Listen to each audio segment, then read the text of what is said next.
Hi hello నమస్తే, welcome to roots and reflections channel. మనం time management దాన్ని ప్రాపర్గా ఎలా యూటిలైజ్ చేసుకోవాలి అన్నది లాస్ట్ వీక్స్లో నేర్చుకున్నాం. ఇప్పుడు నేను ఇది పేరెంట్స్ కోసం స్పెషల్గా చెప్పదలుచుకున్నాను. ఏదైనా ఒక పని లేకపోతే మీరు అనుకున్న ఒక విషయం పూర్తిగా సక్సెస్ఫుల్గా జరగాలంటే దానికి ఒక్కటే విషయం కారణం అవ్వదు.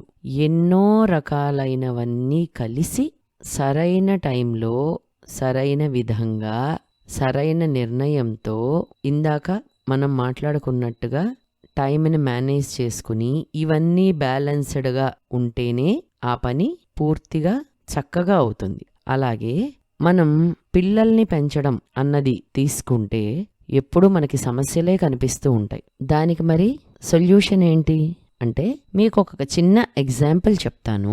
ఒక విత్తనం వేసి మొక్క పెరగడానికి మనం ఎన్ని రకాల జాగ్రత్తలు తీసుకుంటే మొక్క పెరుగుతుంది?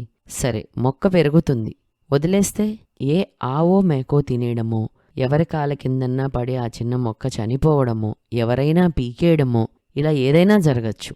మీరు ఆ మొక్కని ఎంత జాగ్రత్తగా ఎంతకాలం కాపాడతారు అంటే ఏ చిన్న చిన్న వాటికి అది గాలి, నీరు, ఇలా ఎవరైనా చేత్తో పీకేయడం లాంటి వాటికి కూడా చెలించకుండా బలంగా దృఢంగా దాని వేళ్ళు భూమిలో చొచ్చుకుపోయి ఇది నిలబడగలదు అనుకునేదాకా మీరు దానికి పాదు చేయడం, నీళ్లు పోయడం, ఎరువు వేయడం, పక్కనే ఉన్న గడ్డి లాంటివి పిచ్చి మొక్కలు లాంటివి మొలిస్తే తీసేయడం చేస్తూనే ఉంటారు. కరెక్టా?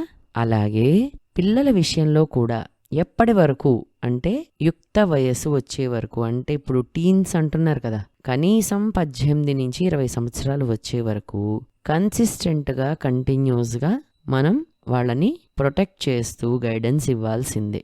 కానీ మనం ఇక్కడ ఒక చిన్న పొరపాటు చేస్తున్నామేమో. మొక్క ఏంటంటే లేతగా ఉన్నప్పుడు మీకు కళ్ళ ముందు కనపడుతోంది, అమ్మో ఎవరైనా పీకేస్తే వచ్చేస్తుంది, ఏ రోడ్డు మీద వెళ్లే మేకలో జంతువులో తినేస్తే పోతుందని దానికి ఒక కంచె కడతారు. కానీ పిల్లలకి ఎప్పుడైతే మాట్లాడడం, సమాధానం చెప్పడం, కావలసినది అడగడం వస్తుందో అక్కడి నుంచి మనం వాళ్ళని పెద్దవాళ్లుగా భావిస్తాం.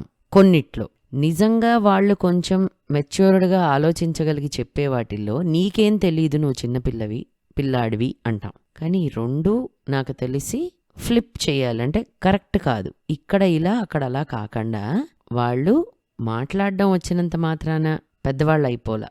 ఏది తప్పో ఏది రైటో తెలుసుకుని సొంత నిర్ణయం తీసుకున్న నిర్ణయం మీద నిలబడగలిగేంత స్థైర్యం, ధైర్యం వచ్చినప్పుడు పెద్దవాళ్ళైనట్టు. ఇందాక మనము అనుకున్నట్టుగా 18-20 సంవత్సరాల వరకు సుమారుగా. అలాగే వాళ్ళంతటి వాళ్ళు ఏదైనా ఒక నిర్ణయం తీసుకోవడం మొదలు పెడితే అక్కడేమో నీకేం తెలియదు, చిన్నపిల్లాడివి, మేమెంతో అనుభవంతో చెప్తున్నాం, వినకపోతే ఇంకంతే అని భయపెట్టేస్తాం. దయచేసి ఈ రెండూ చెయ్యకండి. మీరు ఒక మొక్కని ఎలా అయితే అది వృక్షమయ్యేదాకా దాని ఎదుగుదలకు కావలసిన అన్నీ చేస్తారో, పిల్లలకు కూడా అది ఒక చదువు చెప్పించడం, కావలసినవి కొనడం, లేకపోతే అడిగినవి ఇచ్చేయడం కాకుండా మానసిక పరిపక్వత, వాళ్ళకి ఎమోషనల్ కంట్రోల్, అలాగే ఏది మంచి ఏది చెడు అన్న విచక్షణ, స్వంత నిర్ణయాలు తీసుకోవడం, తీసుకున్న నిర్ణయానికి కట్టుబడి ఉండగలగడం, ఇతరులు మంచి పని చేస్తే ప్రశంసించడం, తమ తప్పును తెలుసుకొని ఒప్పుకోవడం, మళ్ళీ తిరిగి చేయకుండా ఉండడం, ఇలాంటివన్నిటి మీద మీరు ఖచ్చితంగా కాన్సంట్రేట్ చేయాలి. దయచేసి ఈ విషయాన్ని గమనించి ఇప్పటి నుంచి ఈ దృష్టితో ఆలోచించి వాళ్ళని గైడ్ చేయండి. తప్పకుండా మీ పేరెంటింగ్ చాలా హ్యాపీగా అవుతుంది. Please like, share, subscribe. Visit life with symphony channel also. Thank you. Stay tuned.